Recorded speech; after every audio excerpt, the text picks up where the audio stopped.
அனைவருக்கும் வணக்கம். நான் உங்களுக்காக ஒரு கேள்வி வச்சிருக்கேன். ஒரு கேள்வி 6 விடை. ஆரம்பிக்கலாமா? ஒரு கழுகு ஒரு கிணற்றின் மேல் உள்ள மரத்துல பசியோட உட்கார்ந்திருக்கு. நீரில்லாத அந்த கிணத்துல சேறு பரவி கிடக்கு. அந்த சேற்றுக்கு மேல ஒரு தவளை ஃப்ராக் மாட்டி இருக்கு. அது எப்ப சாகும்? அத திங்கலான்னு ஒரு கட்டுவிரியன் பாம்பு கிணற்று பொந்துக்குள்ள காத்து இருக்கு. இந்த 3தையும் ஒரு வேடன் கிணற்றோரமா கையில அம்பு ஏற்றிய வில்லோட காத்திருக்கான். அவன் கழுகு வந்தா அம்பும் எறியலாம், இல்லனா தவளைய பிடிச்சி சுட்டும் திங்கலாம், இல்லனா பாம்ப பிடிச்சி அதோட தோலை உரிச்சு விக்கவும் செய்யலாம்.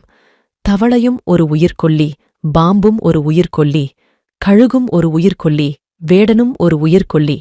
ஒரு பயிரை கொன்னாதான் நம்மால சாப்பிட முடியும், ஒரு உயிரை கொன்னாதான் இதுங்களால சாப்பிட முடியும் அப்படின்னு இதுங்களுக்கு அறிவை கொடுத்தவன் ஒரு பக்கம்.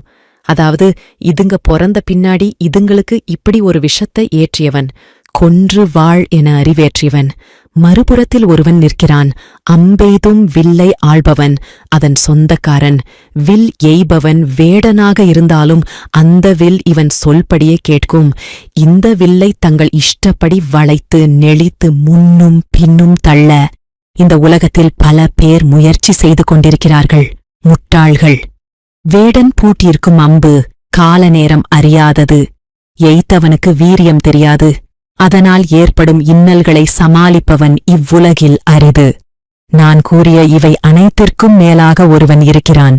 இவர்கள் யாவரும் அவன் கண்ணிலிருந்து தப்ப முடியாது. அவனை உருவாக்கியவர்கள் இவர்கள்தான். ஆனால் இவர்கள் செயலால் பிறந்த அவனால் இவர்களை ஆள முடியும். இக்கதையில் வேடனுக்கு ஒரு பேருண்டு, வில்லுக்கு ஒரு பேருண்டு, அம்புக்கு ஒரு பேருண்டு, அழித்து வாழ அறிவேற்றியவனுக்கு ஒரு பேருண்டு, வில்லின் நாயகன் வில்லுக்கு சொந்தக்காரனுக்கு ஒரு பேருண்டு. இவை அனைத்தையும் ஆட்டுவிக்கும் ஆட்ட நாயகனுக்கும் ஒரு பேருண்டு. அவைகள் என்ன தெரிகிறதா? உங்கள் அறிவுக்கு தெரிகிறதா?